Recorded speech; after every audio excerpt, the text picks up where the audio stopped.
বর্ষার এক বৃষ্টি ভেজা সন্ধে মানিক আর চারু গিয়ে হাজির হয় বিজুদার বাড়ি।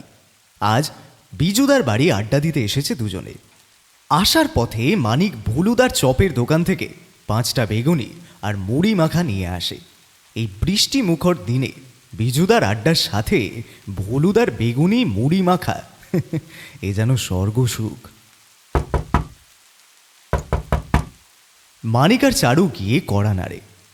আসছি আসছি। ভেতর থেকে বিজুদার আওয়াজ ভেসে আসে। দরজা খুলে ওদের দুজনকে দেখে বিজুদার মুখের হাসি চওড়া হয়ে যায়। সে উৎসাহিতভাবে বলল, আরে আয় আয়, ভেতরে আয়। এতক্ষণ তোদের কথাই ভাবছিলাম, আজকে আড্ডাটা জমে যাবে। হ্যাঁ, এমন বৃষ্টিমুখর দিন। উফ, আয় আয় আয়, ভেতরে আয়, এসে বস। মানিক বেগুনি আর মুড়ি মাখার প্যাকেট দুটো তুলে দেয় বিজুদার হাতে। আরে বাস, আড্ডার মজাটা এবার দ্বিগুণ হয়ে গেল। হ্যাঁ, তোরা বস, আমি 3টে বাটি নিয়ে আসছি, তারপর জমিয়ে আড্ডা দেব। মানিক আর চারু আসন পেতে বসল। কিছুক্ষণ পর বিজুদা এসে বসলো তাদের সম্মুখে। তাদের দিকে দুটো বাটি এগিয়ে দিল। নে নে, তোরাও খা। আচ্ছা দাদা, বৌদিকে দেখছি না, বৌদি কোথায়? তোদের বৌদি মেয়ে নিয়ে বাপের বাড়ি গেছে, 2 দিন হলো। কাল পরশু হয়তো চলে আসবে। ও আচ্ছা আচ্ছা আচ্ছা। দাদা, আজ কিন্তু একটা ভয়ঙ্কর ভূতের গল্প শুনবো তোমার মুখ থেকে। এমন একটা গল্প বলো যেন গায়ে একেবারে কাঁটা দিয়ে ওঠে। হ্যাঁ, অনেকদিন হলো তো তোমার মুখে কোনো গল্প শোনা হয় না। তুমি শহরে কাজে যাওয়ার পর থেকে আমাদের এই আড্ডার স্মৃতিগুলো না খুব মনে পড়তো জানো। এখন তুমি ছুটিতে এসেছো, হ্যাঁ, তাই এই সুযোগে হাতছাড়া করা যাবে না তোমার গল্প। চারু একদম ঠিক কথাই বলেছে বিজুদা। তোমাকে ছাড়া আমাদের আসরটা কেমন যেন নিষ্প্রাণ বলেই মনে হয়। বিজু মুচকি হেসে বেগুনিতে কামড় বসায়। চিন্তা নেই, আজ তোদের দুজনকে এমন এক ঘটনার কথা বলবো, শুনলে ভয়ে তোদের রক্ত হিম হয়ে যাবে। তাহলে আর দেরি কেন, শুরু করো দেখি। মানিক চারু গুছিয়ে বসল। বিজুদার সাথে ভৌতিক অভিজ্ঞতার সফরে যাওয়ার জন্য তারা প্রস্তুত। বেশ, শোন তবে, আজ তোদের যেই ঘটনাটা বলবো সেটা মোটেও কোনো আজগুবি গাল গল্প নয়। সেটা বাস্তবিক এক ঘটনা, এমন এক ঘটনা যা প্রথমবার শুনে আমার রাতের ঘুম উড়ে গিয়েছিল। ঘটনাটা ঘটে আমার মামার বাড়ির গ্রামে। গ্রামটার নাম মোষপাড়া। অদ্ভুত নাম তো, মুশমারা। যে ঘটনাটা বলবো সেটা আরও অদ্ভুত, সাথে ভয়ঙ্কর। মন দিয়ে শোন। বাইরে তখনও অঝোরে বর্ষণ হচ্ছে, সাথে উত্তাল বাতাসের দাপট। বন্ধ ঘরের জানালায় সজোরে আছড়ে পড়ছে বাতাসের দল, যেন এখনই জানালা ভেঙে তারা ঢুকতে চাইছে ঘরের মধ্যে। মানিকের গা ঘেঁষে বসে আছে চারু। কি হলো, ভয় পাচ্ছ নাকি? হ্যাঁ, এখনই এই অবস্থা, গল্প তো শুরুই হলো না। আচ্ছা, আমি কেন ভয় পেতে যাবো? আমি ভয়টাই পাই না। বিজু গলা খাগড়ি দিয়ে গল্প বলতে শুরু করলো। বহু বছর আগের কথা, বুঝলি। আমি তখন ওই 2 মাসের শিশু। মা আমাকে নিয়ে মা বাড়িতে বেশ কয়েক মাসের জন্য ছিল। তখন ওই গ্রামে ডাইনির খুব উপদ্রব শুরু হয়েছিল। গ্রামের লোক ডাইনির ভয়ে দিন কি রাত সারাদিন বাড়ির মধ্যেই বসে থাকত। এই ডাইনি কোথা থেকে কবে এসেছে তা কেউ বলতে পারে না। আসলে গ্রামের লোকের তো আর তাকে দেখার সৌভাগ্য হয়নি, আর দেখবি বা কী করে। লোকে অনুমান করে নিয়েছিল ডাইনি এসেছে। তখন তো প্রায় প্রতি রাতেই 1-2 করে গ্রাম থেকে মানুষ উধাও হয়ে যাচ্ছে। তারা কোথায় যাচ্ছে, কেউ কি তাদের ধরে নিয়ে যাচ্ছে, সে বিষয়ে কেউ কিচ্ছু বলতে পারে না। জলজ্যান্ত মানুষগুলো এভাবে কোথায় যেতে পারে, এর পিছনে কারণ ধরে নেওয়া হলো কোনো পিশাচ বা ডাইনি। সে তাদের বাড়ি থেকে তুলে নিয়ে যাচ্ছে প্রতি রাতে। একবার যদি তার খপ্পরে কেউ পড়ে, তার মৃত্যু নিশ্চিত। আমার দাদু ছিলেন গ্রামের মোড়ল। দাদুর মুখেই আমি অনেক পরে এই কাহিনী শুনেছিলাম। আচ্ছা, ডাইনিকে কি তোমার দাদু সচক্ষে দেখেছিল? হ্যাঁ, দেখেছিল। আমি যে সময় কথা বলছি সেটাও বর্ষাকাল। আমার ছোট মামা কমল শহরে একটা রেস্তোরাঁয় রান্নার কাজ করত। প্রতি রবিবার ছুটিতে বাড়িতে ফিরত। বাড়ি অবশ্য ফিরত শনিবার রাতের শেষের বাসটা ধরে। সেদিনও সে বাড়ি ফিরছিল শহর থেকে। মামা সেদিন ফেরার সময় বাস থেকে নেমে কোনো ভ্যান পাচ্ছিল না। রাত তখন 8টা হবে। এমনিতেই গ্রামের দিকে 8টা মানে গভীর রাত, সাথে আবার বর্ষার দিন। তো কি আর করা যাবে, বাধ্য হয়ে মামা হাঁটা শুরু করে। বড় রাস্তা থেকে গ্রামের দূরত্ব প্রায় 1 কিলোমিটারের পথ। শুনশান জনহীন পথে জলকাদার ওপর দিয়ে হাঁটা বেশ কষ্টসাধ্য ছিল। তখন তো আর এখনকার মতো গ্রামে গ্রামে পাকা রাস্তার সুবিধা ছিল না। বারংবার পা হড়কে যাচ্ছিল। এখনো এখনো এতটা পথ বাকি। হায় ঈশ্বর, কিভাবে যে যাব এখন। মামার কপালে দুশ্চিন্তার ভাঁজ দেখা গেল। এখনও হাফ রাস্তাও শেষ হয়নি। 1 কিলোমিটারের পথ, এমন মনে হচ্ছিল যে অনেক অনেক বেশি দূর। আরও কিছুটা পথ এভাবে হাঁটার পর যখন গ্রামের পথে পা বাড়াতে যাবে,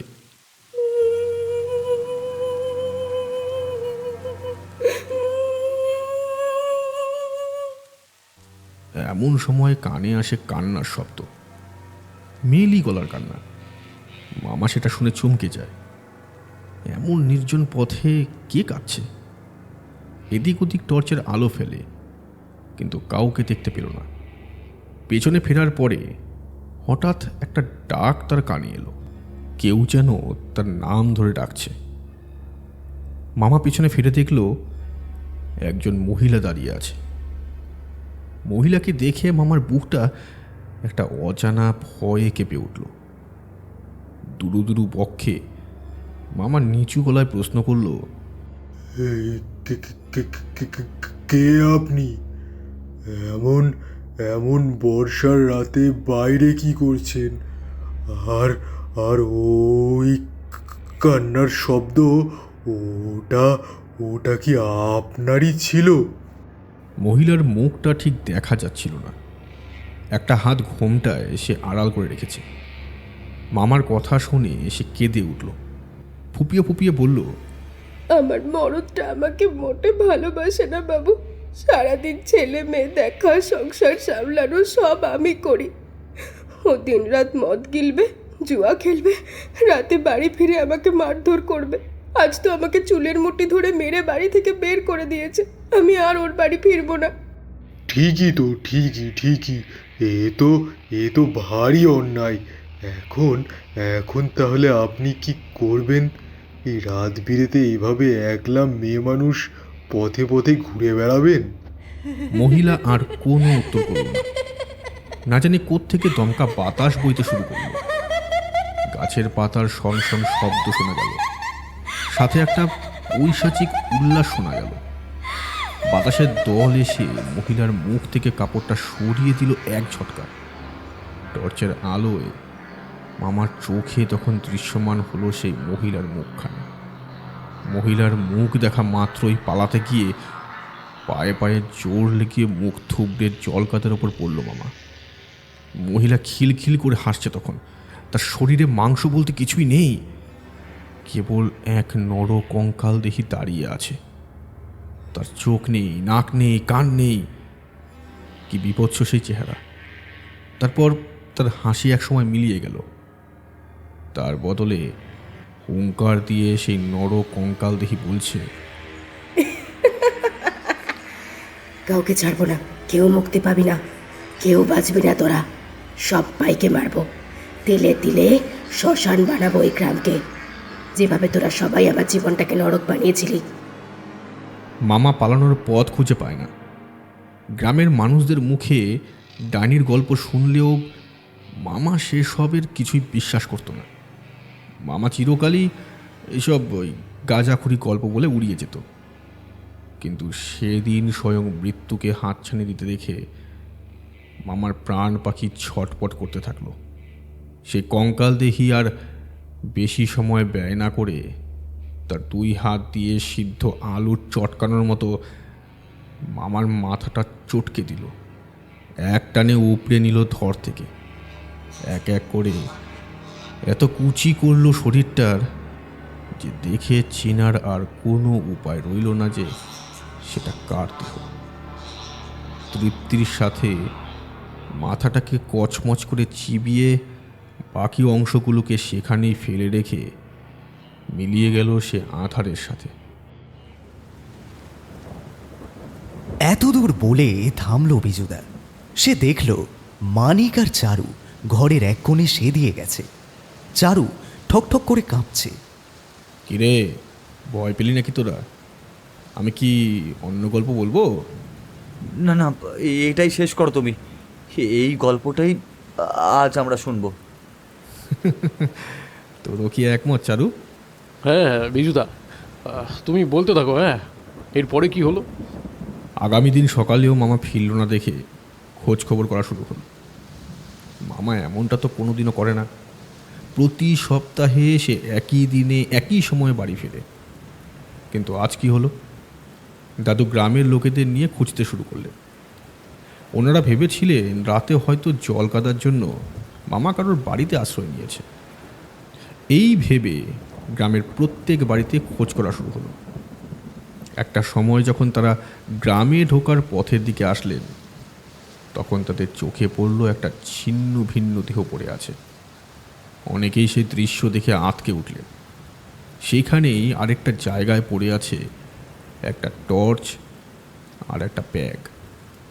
ওই দুটো দেখে দাদু দৌড়ে গেলেন সেদিকে। ওই ব্যাগটা জড়িয়ে হাউমাউ করে কাঁদতে শুরু করলেন। ওনার চিনতে ভুল হয়নি, ওটা ওনার ছেলে কমলেরই ব্যাগ। অর্থাৎ গতকাল রাতে মামা ডাইনির খপ্পরে পড়ে প্রাণ হারায়। গ্রামের লোকজন দাদুকে ধরে বাড়ি নিয়ে আসে। মামার যেটুকু দেহাবশেষ পাওয়া গিয়েছিল তাই দিয়েই শেষকৃত্য করা হলো। 2 ছেলে মেয়ে দাদু নয়নের মণি ছিল, আর সেই ছেলেই নেই। ওই ডাইনি খেয়েছে তার ছেলেকে। বাড়ির ওপর তখন শোকের মেঘ ঘনিয়েছে। মা, মামি, দিদা প্রত্যেকে ভেঙে পড়েছে। কি কাকে সামলাবে? গ্রামের মানুষের মনে এই ঘটনার পর নতুন ভয়ের বীজ রোপণ হয়। অসহায় গ্রামবাসীরা মুখ বুঝে ঈশ্বরের দিকে চেয়ে থাকে। বিপদ থেকে মুক্তি একমাত্র তিনিই দিতে পারেন। বিকেলে মন্টুর চায়ের দোকানে বসলো আসর। গ্রামের কিছু মাতব্বর লোকজন সেই আসরে এসেছেন। কিভাবে এই নতুন উপদ্রব থেকে মুক্তি পাওয়া যাবে সেই বিষয়ে আলোচনা হবে। দাদু গিয়েছিলেন সেই আসরে। ছেলের শোকে ভেঙে পড়লেও এই ডাইনিকে শেষ করার ইচ্ছেটা মরে যায়নি তার মন থেকে তখনও। মোড়ল মশাই, আমরা বুঝতে পারছি আপনার মনের অবস্থাটা। পুত্র শোক বড় বেদনার, কিন্তু সেই শোক কেবল আপনার একার নয়, এই পুরো গ্রাম সেই শোকের ভুক্তভোগী। আমাদের একজোট হয়ে একখান সমাধান বের করতে হবে। আমরা কিভাবে ডাইনির সাথে লড়ব? সে মায়াবিনী, ক্ষমতাশালী, আর আমরা সাধারণ মানুষ। না না, ব্যবস্থা একটা করতেই হবে। আমার মনে হয় রাতে যদি জেগে পাহারা দেওয়া যায় তাহলে তো আর কাউকে ডাইনি নিয়ে যেতে পারবে না। এরপর নীরবতা কাটিয়ে দাদু বলল, এই সুবল যথার্থ বলেছে। আমরা একবার পাহারা দিয়ে তো দেখতেই পারি। যদি সেই ডাইনি আমাদের চোখে পড়ে তখন ওকে মজা দেখাবো। আমার নামও মৃত্যুঞ্জয় মণ্ডল। আজ রাতেই তাহলে পাহারা দেওয়ার সূচনা হোক। বাড়ির মহিলাদের বলবে ভালো করে দরজা লাগিয়ে ঘরেই থাকতে। পুরুষেরা বেরোবে পাহারা দিতে। রাতে সকলে এসে বুড়ো বটতলায় জমায়েত করবে। তারপর ঠিক হবে কে কোথায় পাহারায় বসবে। সকলে হাতে মশাল আর লাঠি রাখবে, দেখি কে সেই ডাইনি। আরও কিছুক্ষণ কথাবার্তা চলল। তারপর সকলে বাড়ি ফিরে গেল প্রস্তুতির জন্য। রঞ্জন বাড়ি ফিরে বউকে বলে দেয় ছেলে মেয়ে নিয়ে দরজায় শেকল এঁটে ঘরে থাকতে। আজ রাত জেগে গ্রামের পুরুষেরা পাহারা দেবে। রঞ্জনের বউ মালা দুশ্চিন্তায় পড়ে যায়। তার মন বড় কু ডাকছে। সে রঞ্জনকে বাধা দেয়। ওগো, এখন না বেরোলে হতো না? এমন সময় কোত্থেকে কি হয়ে যাবে? তোমার যদি কিছু একটা হয়ে যায়, ছেলে মেয়ে নিয়ে আমি কোথায় যাব, কি করব? দয়া করে তুমি এখন যেও না, আমি হাত জোর করি। তুমি যেও না আজ। তা বললে হয় না মালা, আমি পুরুষ মানুষ, ভয় আমাদের মানায় না। গ্রামের এই বিপদের দিনে গ্রামের সবাই যদি নিজেদের কথা ভেবে সমস্যা থেকে মুখ ফিরিয়ে নিই, তখন কি করিয়া হবে? ডাইনি একদিন ঠিকই শেষ করবে আমাদের। তাই এখন বাধা দিও না, আমাকে যেতে দাও। আমি ফিরে না আসা পর্যন্ত দরজা একদম খুলবে না। মালা তার স্বামীকে বেঁধে রাখতে পারেনি। সেদিন যদি রঞ্জন তার বউয়ের কথা শুনত, তাহলে হয়তো সে প্রাণে বেঁচে যেত। কিন্তু নিয়তি যে তাকে মৃত্যুর দিকেই টানছে। আচ্ছা বিজুদা, এরপর কি হলো? রঞ্জনকে কিভাবে মারলো ডাইনি? বিজুদা এক গ্লাস জল খেয়ে গলাটা ভিজিয়ে নিল। এক টানা অনেকক্ষণ কথা বলার ফলে গলাটা শুকিয়ে কাঠ হয়ে এসেছিল। বৃষ্টির বেগ তখন দ্বিগুণ হয়েছে। মাঝে মাঝে বিদ্যুৎ ঝলকানির শব্দে কানে তালা ধরে যায়। চারু গায়ে একটা চাদর জড়িয়ে নেয়। শীত শীত করছে তার। ঘরের মধ্যে যেই মোমবাতিটা আলোর উৎস হয়ে দাঁড়িয়েছিল, সেটাও এখন শেষের দিকে। তার আলো কমে এসেছে। বিজুদা উঠে গিয়ে আরেকটা মোমবাতি এনে জ্বালিয়ে দেয়। তার ভাগের আরও দুটো বেগুনি বেঁচেছিল। একটা তুলে কামড় দেয় সে। গল্পের পরবর্তী অংশ বলতে শুরু করে বিজুদা। সেই রাতে বুড়ো বটতলায় জড়ো হয়েছিল গ্রামের সব পুরুষেরা। দাদু ঠিক করে মোট 3টে দল হবে। এক দল যাবে গ্রামে ঢোকার মুখের জঙ্গলের ধারে, যেই রাস্তা সেদিকে। আরেক দল যাবে নদীর দিকে। অন্য আরেকটি দল যাবে উত্তরে মাঠের দিকে। বাকিরা বুড়ো বটতলা আর গ্রামের ভেতরের দিকগুলোয় পায়চারি করবে। প্রত্যেকজনের হাতে জ্বলন্ত মশাল এবং মোটা মোটা লাঠি থাকবে। আজ কারোর বুকে ভয় নেই, ভয়ের বদলে সাহস রয়েছে সেখানে। রঞ্জন জনা 5 ছেলে ছোকরা নিয়ে উত্তরের মাঠগুলোর দিকে গেল। মশালের আলোয় যতদূর দেখা যায় কেবলই সবুজ মাঠ। বর্ষার রাত, আকাশে মেঘ করেছে। মাঝে মাঝে একটু বিদ্যুৎ রেখাও দেখা দিচ্ছে। রঞ্জনদা, আগো বলছি, কোথায় ডাইনি? পথে তো একটা বিড়াল কুকুরও দেখতে পেছি না। ডাইনি কি লেজ গুটিন পালালো নাকি গ্রাম ছেড়ে? দলে একটা হো হো হাসির রোল উঠল। রঞ্জন কিন্তু চুপচাপ দাঁড়িয়ে রইল মাঠের দিকে তাকিয়ে। মশাল উঁচিয়ে মাঝে মধ্যে সে দেখছে আশপাশটা। অন্যদিকে গ্রামে ঢোকার পথে পাহারায় এসেছে চৌধুরী মশাই আর তার দলবল। চৌধুরীবাবু এ গ্রামের জমিদারের ছোট নাতি। জমিদার বহুকাল আগেই পরবাসী হয়েছে। এখন যা আছে বিষয় সম্পত্তি তা দেখভাল করে নাতি মণিকান্ত চৌধুরী। ধুর ধুর ধুর ধুর, ঘন্টার পর ঘন্টা বসে শুধু মশার কামড় খাও। এই কোথায় কি ডাইনি না আরো কিছু? বোধহয় গ্রামের লোকজনরা কিছু শুকনো নেশা করছে। কর্তা, ও কর্তা, ওদিকে ওটা কি ঝোপে দাঁড়ালে? সকলের চোখ গেল সেদিকে। মণিকান্ত উঠে দাঁড়ালো। দেখল ঝোপটা কেমন নড়ছে, কিন্তু সে তখনও ভয় পায়নি। বোকার দল, ওখানে কোনো বন্য জন্তু আছে বলেই মনে হচ্ছে। এই যা তো, ভালো করে দেখ গিয়ে। একজন ঝোপের দিকে এগিয়ে গেল। কিছুক্ষণ পর তার একটা আর্ত চিৎকার শোনা গেল। ওরে বাবা গো! এবার মণিকান্তর বুকটা ছ্যাত করে উঠল।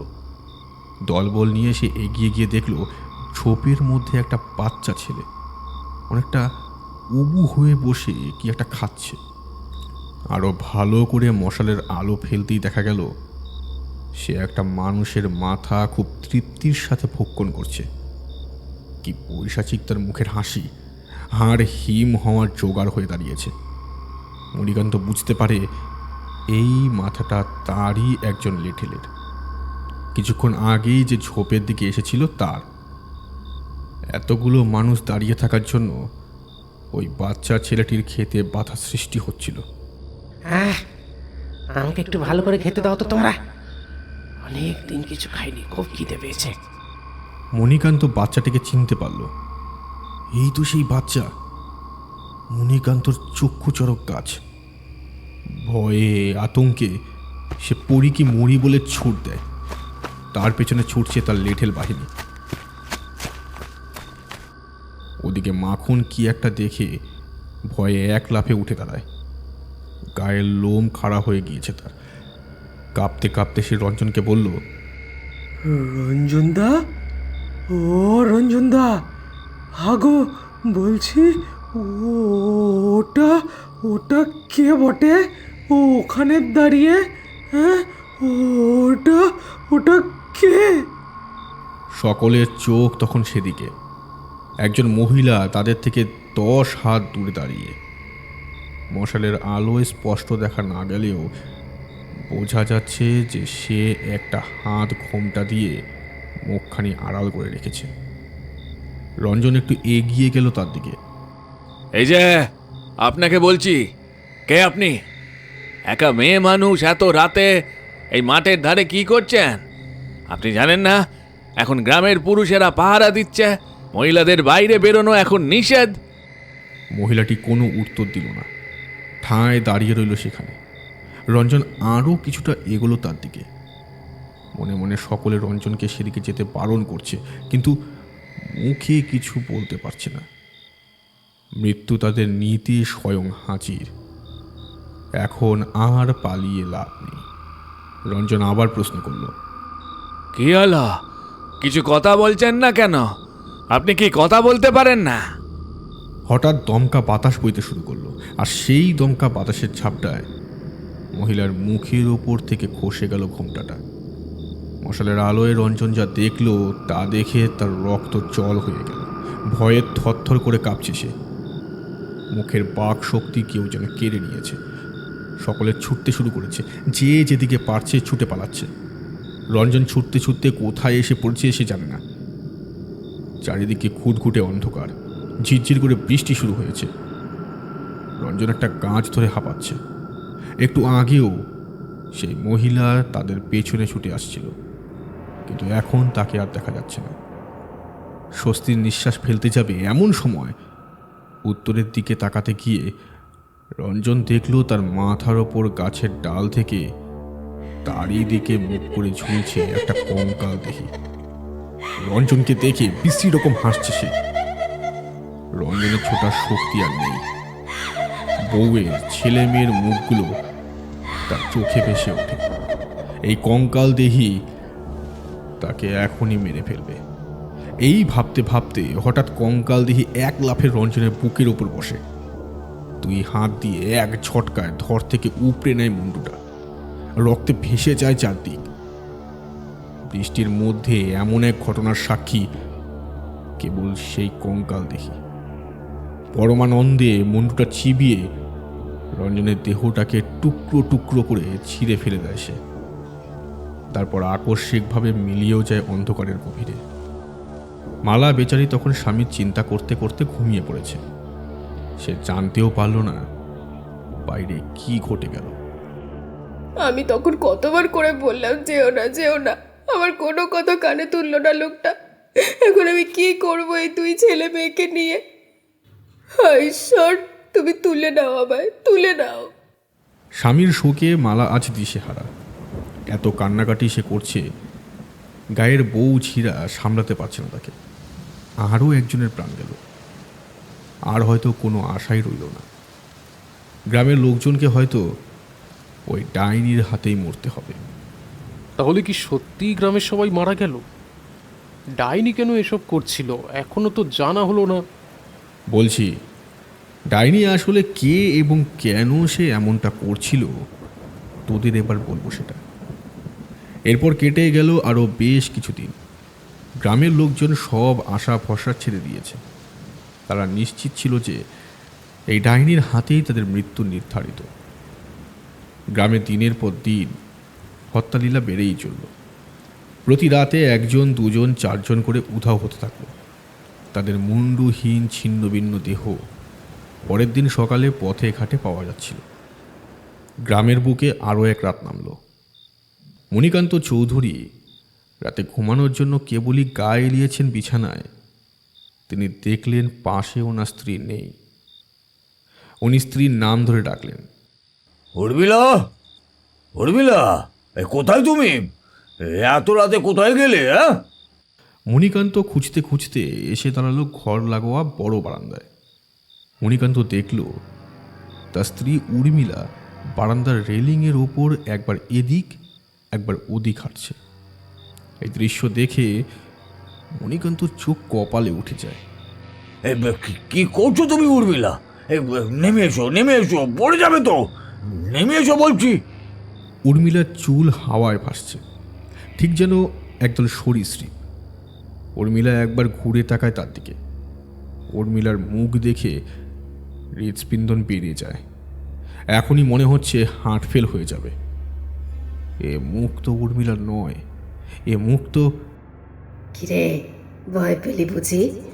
এখনই ভয় পেলে তো চলবে না। তোকে আমি এখনই মারবো না, সঠিক সময় এলে ঠিক মারবো। ততদিন তোর যা যা বাসনা সব মিটিয়ে নে। আজ তোর বউকে মারবো, এক এক করে পুরো গ্রামকে উজাড় করবো আমি। কথা দিলাম চৌধুরী বাবু। কথাটা শেষ করেই উর্মিলা ঝাঁপ দিল নিচে। ঝুপ করে একটা শব্দ হলো, ব্যাস। তারপরে মিনিট 2 শরীরটা কেঁপে শিথিল হয়ে গেল। ঘুম ভেঙে হইচই শুরু হলো জমিদার বাড়িতে। ছোট গিন্নি ঝাঁপ দিয়েছে ওপর থেকে। নিজের স্ত্রীকে চোখের সামনে মরতে দেখেও কিছুই করতে পারেনি মণিকান্ত। আসলে এসবের জন্য দায়ী এই গ্রামবাসীরা এবং মণিকান্ত নিজে। এরপর আরও কিছুদিন এভাবেই কাটল। মণিকান্ত ওই ঘটনার পর অসুস্থ হয়ে পড়লেন। শরীরটা একটু সেরে উঠলেই তিনি যোগাযোগ করলেন নিজের পরিচিত এক তান্ত্রিকের সাথে। তান্ত্রিককে তিনি সব খুলে বললেন। গ্রামের বর্তমান পরিস্থিতির সম্বন্ধে জেনে তান্ত্রিক বললেন, এ কাজ আমার দ্বারা সম্ভব নয় মণিকান্ত বাবু। আমি নিজের গুরুজির সাথে কথা বলে দেখছি, আশা করি তিনি কোনো সুরাহা করতে পারবেন। আপনি আস্থা রাখুন, আমি নিজে আপনার সাথে যোগাযোগ করে নেব। মণিকান্ত গ্রামে বৈঠক ডেকে জানালেন এ ব্যাপারটা। গ্রামের মানুষের মনে কোথাও যেন এখন আশার আলো জ্বলছে। মণিকান্তর ওপর গ্রামের সকলে বিশ্বাস রাখল। এরপর একদিন তান্ত্রিক চিঠি পাঠিয়ে জানালেন তান্ত্রিক তার গুরুজিকে নিয়ে আসছে আগামীকাল জমিদার বাড়িতে। এ খবর পেয়ে জমিদার খুব খুশি হলেন। ঈশ্বরকে ধন্যবাদ জানালেন তিনি মনে মনে। কথা মতো পরদিন সকালে জমিদার বাড়িতে পদার্পণ করল তান্ত্রিক ত্রিলোচন এবং তার গুরু শুক্রাচার্য মহাশয়। ওনাদের দেখে সেখানে উপস্থিত সকলেই হৈ হৈ করে উঠল। আমার দাদুও সেখানে ছিলেন। মণিকান্ত সকলের জন্য বসার ব্যবস্থা করলেন বৈঠকখানায়। সকলে এক এক করে প্রণাম সেরে নিলেন। শুক্রাচার্য ভালো করে চোখ বুলিয়ে দেখলেন জমিদার এবং তার গ্রামবাসীদের। পাপের শুরু তো এখান থেকেই। মণিকান্ত, তুই আমাকে ঘটনাটা বলবি নাকি আমি বলবো? গ্রামের সকলে তোর সাথে মিলে যেটা করেছিল 5 বছর আগে, সেটা নিশ্চয়ই সবার মনে আছে এখনো। বল মণিকান্ত, বল তোর পাপের কথা নিজের মুখে বল। মণিকান্ত কিছুক্ষণ চুপ করে বসে থাকলেন। চোখে তার জল টপ টপ করে 2 ফোঁটা জল গড়িয়ে পড়ল মেঝেতে। মণিকান্ত ভাবতেও পারেনি তার একটা ছোট্ট ভুল আজ পুরো গ্রামকে গ্রাস করবে। সব দোষ মণিকান্তর। আমাকে আমাকে ক্ষমা করে দিন গুরুজি, আমি বুঝতে পারিনি। আমার একটা ছোট্ট ভুলের মাসুল গোটা গ্রামের প্রাণের বিনিময়ে দিতে হবে। আমি তা বুঝতে পারিনি। আমি জানি এসব কোনো ডাইনির কাজ নয়, যা হচ্ছে সব আমার জন্যই হচ্ছে। পদ্মকে যদি সেদিন আমি গ্রহণ করতাম বউ হিসাবে, তাহলে আজকে এই দিন দেখতে হতো না। ওর ক্রোধের আগুনে সব শেষ হয়ে গেল। পুরো ঘটনাটা আমি জানতে চাই। মণিকান্ত চোখের জল মুছে তার জীবনের এক কালিমা লিপ্ত ঘটনার বর্ণনা শুরু করল। ঘটনাটা হলো 5 বছর আগের একটা ঘটনা। পদ্ম নামের 1 বছর 20 মেয়ে ছিল। তার ছোট্ট একটা মেয়ে নিয়ে কোত্থেকে যেন জমিদার বাড়িতে আসে কাজের জন্য। পদ্মর গায়ের রং শ্যামলা হলেও সে ছিল খুবই আকর্ষণীয়। মণিকান্ত তাকে এক দেখাতেই চোখে লেগে গিয়েছিল। পদ্ম একরকম হাতে পায়ে ধরে মিনতি করেছিল তাকে যে কোনো একটা কাজ দেওয়ার জন্য, না হলে এভাবে ছেলে নিয়ে পথে পথে ঘুরতে ঘুরতে তারা দুজনেই হয়তো মারা যাবে কোনো একদিন। পদ্ম নিজের থেকে তার ছেলের চিন্তা ছিল বেশি। মণিকান্ত শুধুমাত্র পদ্মর অসহায়তাটাকে কাজে লাগিয়েছিল, সাহায্যের হাত বাড়িয়ে দিয়েছিল পদ্মর দিকে। কিন্তু বাস্তবে পদ্মর রূপ যৌবনের নেশা চেপেছিল তার মাথায়। পদ্মকে এক মুহূর্তের জন্য হলেও সে কাছে পেতে চেয়েছিল। এরপর থেকে পদ্ম জমিদার বাড়িতেই থেকে গিয়েছিল। সারাদিন জমিদার গিন্নিদের সাথে হাতে হাত লাগিয়ে কাজ করত সে। মণিকান্ত একটা সময় এসে চোখে হারাতে শুরু করে পদ্মকে। উর্মিলা তখন অন্তঃসত্ত্বা। মণিকান্ত এই সুযোগে প্রতি রাতে উর্মিলা ঘুমিয়ে পড়ার পর যেত পদ্মর ঘরে। পদ্মও তাকে ভালোবেসে ফেলেছিল। সে স্বপ্ন দেখত মণিকান্তর সাথে সংসার করার, কিন্তু মণিকান্তর উদ্দেশ্য ছিল কেবল পদ্মকে ভোগ করার। আমি তোমাকে খুব ভালোবাসি মনি, চলো না আমরা বিয়ে করে নিই। কিসের এত ভয় তোমার? তুমি তোমার বউকে ভয় পাচ্ছ? দূর, আমি কাউকে ভয় পাই না, বউকে তো নয়। বিয়ে ঠিক হবে, এখন প্রেমটা ভালো করে হোক। পদ্মর সরল মন তখনও বোঝেনি মণিকান্তর ভালো মানুষের আড়ালে একটা শয়তান লম্পট লুকিয়ে আছে। এভাবে অনেক মাস মেলামেশার পর ঘটল সেই ঘটনাটা। পদ্মর পেটে এলো মণিকান্তর সন্তান। পদ্মর একসাথে আনন্দ এবং দুশ্চিন্তা দুটোই হলো। কি বলছো সব? ভুয়াতি হয়েছ যে সেটা আবার ঘটা করে বলতে এসেছে? এইসব কথা আমাকে কেন বলছো? যা হয়েছে হয়েছে, এখন কিছু টাকা পয়সা দিচ্ছি, শহরে গিয়ে বরং বাচ্চাটাকে নষ্ট করে দিয়ে আসো। মণিকান্তর এইরূপ কথা শুনে পায়ের নিচের মাটি সরে যায় পদ্মর। সে রীতিমতো মণিকান্তর পায়ে পড়ে কাঁদতে থাকে। দয়া করে তুমি আমাদের বাচ্চাটাকে নষ্ট করো না, ওকে পৃথিবীর আলো দেখতে দাও। ও তো তোমার কোনো ক্ষতি করেনি, তুমি কেন এমন করছো? চুপ মাগি চুপ! পেট বাঁধিয়ে আমার ন্যাকা কান্না মারাচ্ছে। যত ঝামেলা সব আমার কাঁধে। তুই কি ভাবছিস? হ্যাঁ, কি ভাবছিস নিজেকে? দুদিন তোর সাথে ফষ্টি নষ্টি করেছি মানে কি তোকে কি বিয়ে করে গলায় ঝোলাবো নাকি? জমিদারেরা তোদের মতো মেয়েদের ভালোবাসতে পারে না রে। তোদের আমরা রক্ষিতা বানিয়ে রাখতে পারি কেবল। মাগির আমার শখ কম যায় না। মণিকান্ত চৌধুরীর বউ হবে। দূরা বাড়ি থেকে দূরা! এক বান্ডিল টাকা পদ্মর মুখে ছুঁড়ে মেরেছিল মণিকান্ত।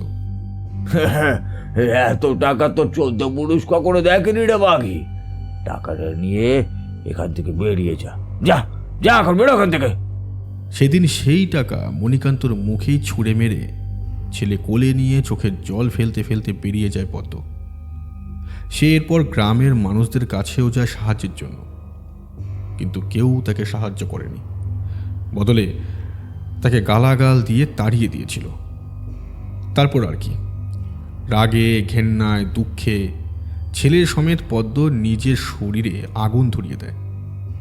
চোখের নিমেষে জ্বলে পুড়ে ছাই হয়ে যায় 3টি প্রাণ। সেদিন আগুনে দাঁড়িয়ে পদ্ম প্রতিজ্ঞা করেছিল মণিকান্ত এবং তার গ্রামকে শেষ করে দেবে, শ্মশান বানিয়ে দেবে এই গ্রামটাকে। এই ঘটনার পর থেকেই গ্রামের এই দশা। তিলে তিলে শেষ হয়ে যাচ্ছে পুরো গ্রামটা। মণিকান্তর মুখ থেকে পুরোটা গল্পের মতো শোনালো। ত্রিলোচন তান্ত্রিক ধিক্কার জানালো তাকে। ছি মণিকান্ত, ছি। এত বছর ধরে তোকে আমি চিনি, আর তোর এই ভালো মানুষের মুখোশের আড়ালে যে এত বড় একটা পাপই লুকিয়েছিল আমরা কেউই বুঝতে পারিনি। ছি। আমাকে আমাকে ক্ষমা করে দে, তোরা ক্ষমা করে দে। আমি মানছি আমি যা করেছি সেটা অন্যায়, পাপ। তাহলে তোরা সবাই মিলে আমাকে শাস্তি দে, আমাকে শাস্তি দে। গুরুজি, আপনি আপনি আমাকে শাস্তি দিন। আপনি যা শাস্তি দেবেন আমি তা মাথা পেতে নেব। আমি মাথা পেতে নেব গুরুজি, মাথা পেতে নেব। আমাকে ক্ষমা করুন। অঝরে কাঁদতে শুরু করে মণিকান্ত। এখন কেন কাঁদছিস? এখন আর কোনো লাভ নেই। পদ্ম যা প্রতিজ্ঞা করেছিল 5 বছর আগে, সেটা সে সফল না করা পর্যন্ত থামবে না। আমি পারবো না তাকে সামলাতে। আমি যদি পদ্মকে বাধা দিই, আমারও পাপ বাড়বে। তুই যা করেছিস তার শাস্তি তোকে পদ্ম নিজের হাতে দেবে। তোর একমাত্র শাস্তি মৃত্যু। হ্যাঁ হ্যাঁ, মৃত্যু। আর এই যে গ্রামবাসীরা, তোমাদের অনেকেই আছো যারা পদ্মর সাথে সেই রাতে দুর্ব্যবহার করেছিলে, তোমাদেরও একই শাস্তি প্রাপ্য। গুরুজির কথা শুনে সকলের মাথায় হেট হয়ে যায়। আজ তারাও স্বীকার করতে বাধ্য যে সেই রাতে পদ্মর সাথে যা হয়েছিল তা পাপ। 3 প্রাণ সেদিনই শেষ হয়ে গিয়েছিল আগুনে পুড়ে। বৃষ্টির বেগ কিছুটা কমেছে, বদলে শুরু হয়েছে উত্তাল ঝড়। সন্ধে গড়িয়ে রাত হয়েছে, চারুর চোখে জল চিকচিক করছে। পদ্মর কাহিনী শুনে খুব কষ্ট হচ্ছে তার। অসহায় একটা মেয়ের সাথে যেটা হয়েছে সেটার শাস্তি কেবল মৃত্যু। এরপরে গুরুজি কি করলেন? উহ, দাদা তাড়াতাড়ি বলো না, আমার খুব জানতে ইচ্ছে করছে। হ্যাঁ দাদা, তাড়াতাড়ি বলো দেখি, শয়তানটার সাথে ঠিক কি হয়েছিল বলো। মণিকান্ত তখন নিজের মৃত্যুর হাতছানি দেখতে পাচ্ছিল চোখের সামনে। প্রতি মুহূর্তে তাকে মৃত্যু ভয় গ্রাস করত। ওই কথায় বলে না, মরণকালে বাঁচার স্বাদ জাগে। মণিকান্তর অবস্থাটা ঠিক এইরকমই ছিল। সে সব কিছু হারিয়ে ফেলেছিল ধীরে ধীরে। একটা সময় অসুস্থ হয়ে সে বিছানাগত হয়ে পড়ল।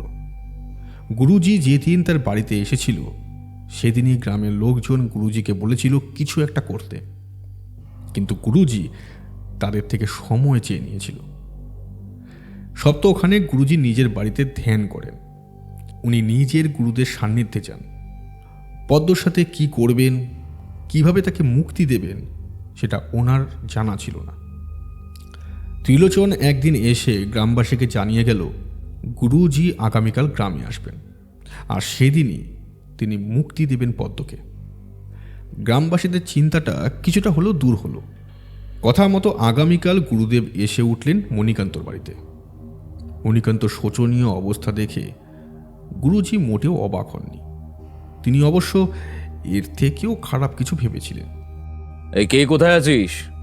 পদ্ম যে ঘরটায় থাকতো সেই ঘরটা আমায় দেখা দেখি।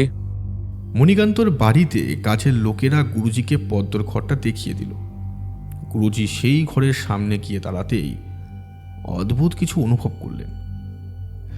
একজন দরজার তালাটা খুলে দিল। দরজাটা ঠেলতেই ভেতর থেকে একটা বোটকা গন্ধ নাকি এলো। 5 বছর যাবৎ ঘরটা বন্ধ হয়ে পড়ে আছে। পদ্মর চলে যাওয়ার পর থেকেই ঘরের তালা ঝুলিয়ে দিয়েছিল মণিকান্ত। আজ এত বছর পর গুরুজি এসে সেই ঘরটা খুললেন। গুরুজি পুরো ঘরটা একবার দেখে নিলেন। ত্রিলোচন কয়েকটা মোমবাতি জ্বালিয়ে দিল ভিতরে। মোমবাতির আলো পড়তেই এক ছুটে অন্ধকারের দল পেরিয়ে গেল খোলা জানলা দরজা দিয়ে। কাজের লোকেরা কয়েক ঘন্টার মধ্যে পুরো ঘর পরিষ্কার করে দিল। ত্রিলোচনকে গুরুজি নির্দেশ দিলেন এক এক করে সমস্ত যোগ্য সামগ্রী প্রস্তুত করতে। ত্রিলোচন সেই নির্দেশ মেনে কাজ শুরু করল। ঘরটা বেশ বড়সড়, বেশি আসবাবপত্র নেই সেই ঘরে, শুধু একটা খাট আর আলমারি। ত্রিলোচন বিস্তৃত মেঝের ওপর লাল রং দিয়ে একটা তারা আঁকল। সেই তারার মধ্যবর্তী স্থানে একটা মানুষের খুলি প্রতিষ্ঠা করল। তার উপর ঘি, হলুদ, সিঁদুর ভালো মতো মাখিয়ে দিল। এরপর ঘরে ধূপ জ্বালানো হলো। ধূপের সুগন্ধি ছড়িয়ে পড়তেই ঘর থেকে বোটকা পচা গন্ধটা মিলিয়ে গেল। মরার খুলির সামনে একটা কুণ্ডলী নির্মাণ করলেন গুরুজি। তাতে কাঠ সাজিয়ে অগ্নি সংযোগ করলেন। দাউ দাউ করে জ্বলতে শুরু করল যজ্ঞ কুণ্ডলীর আগুন। গুরুজি মন্ত্রপাঠ শুরু করলেন। সে ভাষা বেজায় জটিল, সাধারণ মানুষ তার বিন্দু বিসর্গ বুঝতে পারবে না। মণিকান্ত তখন নিজের ঘরে শুয়ে কাতরাচ্ছে। কেন জানি না তার শরীরে প্রচণ্ড ব্যথা অনুভব হচ্ছিল। কেউ যেন তাকে মারছে। কোনো অদৃশ্য হাতের স্পর্শ অনুভব করতে পারছে সে। ওদিকে গুরুজি এক নাগারে মন্ত্রপাঠ করে চলেছেন। তার পাশে বসে ত্রিলোচন যজ্ঞ কুণ্ডলীর আগুনে কিসব ঢালছে। কুণ্ডলীর আগুন থেকে মটমট শব্দে কি যেন ফাটছে ক্রমাগত। গুরুজি চোখ খুলে এবার আহ্বান জানালেন পদ্মকে। পদ্ম, পদ্ম, তুই আয় মা, প্রতিশোধ পূরণ করে নে। তোর মৃত্যুর জন্য যে ব্যক্তি দায়ী তাকে শাস্তি স্বরূপ মৃত্যু প্রদান কর। আয় মা, আয়, দেখা দে আমাকে, দেখা দে, দেখা দে আমায়। যজ্ঞর আগুনের শিখা আরও আরও উপরে উঠল। এক সময় দেখা গেল সেই আগুন থেকে বেরিয়ে আসছে দুটো অবয়ব, একটা পদ্মর, অপরটা তার ছোট্ট ছেলের। দুজনেরই শরীর বলতে কেবল কঙ্কালসার দেহ। কুটিল এক হাসি হাসছে দুজনে। এবার আমার প্রতিশোধ পূরণ হবে।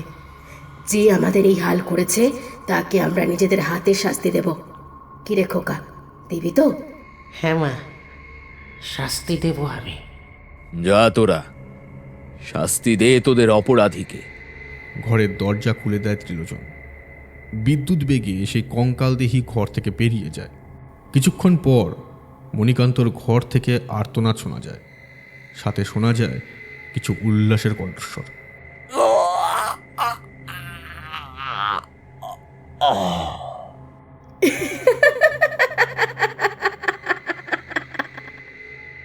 গুরুজি বুঝতে পারলেন পদ্ম নিজের কার্যসিদ্ধি করতে সফল হয়েছে। যখন যখন সমাজে পদ্মদের সাথে এমন অন্যায় হবে, সেই অন্যায়ের শাস্তি দিতে তারা ফিরে আসবে এভাবেই। একটা সময় পর সব নিস্তব্ধ হয়ে যায়। মণিকান্তর ঘর থেকে কোনো আওয়াজ আসছে না দেখে সকলে ঘরের দরজা ভাঙে। ঘরের ভেতরের দৃশ্য দেখে অনেকেই অজ্ঞান হয়ে যায়। গুরুজি আর ত্রিলোচন গিয়ে দেখে ভেতরে খাটের ওপরটা রক্তে ভেসে যাচ্ছে। মণিকান্ত দেহ টুকরো টুকরো হয়ে এদিকে ওদিকে পড়ে আছে, কিন্তু কোথাও তার মুন্ডুটা দেখতে পাওয়া গেল না। গুরুজি ছুটে এসে দেখলেন যজ্ঞকুণ্ডলীর আগুনে ঝাঁপ দিচ্ছে পদ্ম আর তার ছেলে। যাওয়ার সময় পদ্মর চোখে জল থাকলেও ঠোঁটের কোণে এক চিলতে হাসি দেখতে পায় গুরুজি। এ জীবনে তুই দুঃখ ছাড়া কিছুই পাসনি রে মা। ঈশ্বরের কাছে চাইব পরজন্মে যেন তোর জীবনটা সুখে মোড়ানো হয়। পরবর্তী সকালে এক রক্তাক্ত রাতের ঘটনার সাক্ষী হল মোষপাড়া গ্রাম। তাদের জমিদার মারা পড়েছে পদ্মর হাতে। পরদিন যাওয়ার সময় গুরুজি গ্রামবাসীকে বলে যান পদ্মর স্মৃতিতে যেন গ্রামে একটা পুজোর আয়োজন করা হয়। পদ্ম আর কখনো ফিরবে না, কিন্তু তার আত্মা শান্তি পাবে এটা দেখে। বিজুদা নিজের গল্প বলা থামালো। কয়েক মুহূর্ত ঘরে নিস্তব্ধতা চেপে বসল। গ্লাসে জল ঢেলে এক নিঃশ্বাসে শেষ করল বিজুদা।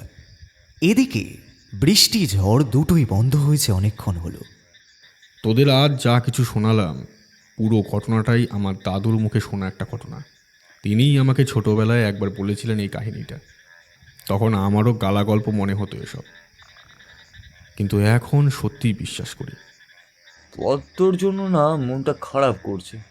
ওর কোনো দোষই ছিল না, জীবনে ও কিছুই পায়নি, কেবলমাত্র দুঃখ ছাড়া।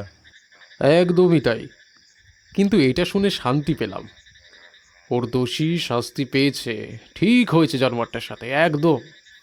সত্যিই তাই। তবে কি আর করা যাবে বল, যা হওয়ার তা তো হয়েই গিয়েছে। এটাই ভালো যে পদ্ম নিজের দোষীকে উপযুক্ত শাস্তি দিয়েছে। এই বিজুদা, তুমি আবার আগামী সপ্তাহে আমাদের গল্প শোনাবে তো? নিশ্চয়ই শোনাবো, কিন্তু একটা শর্ত আছে। কি শর্ত?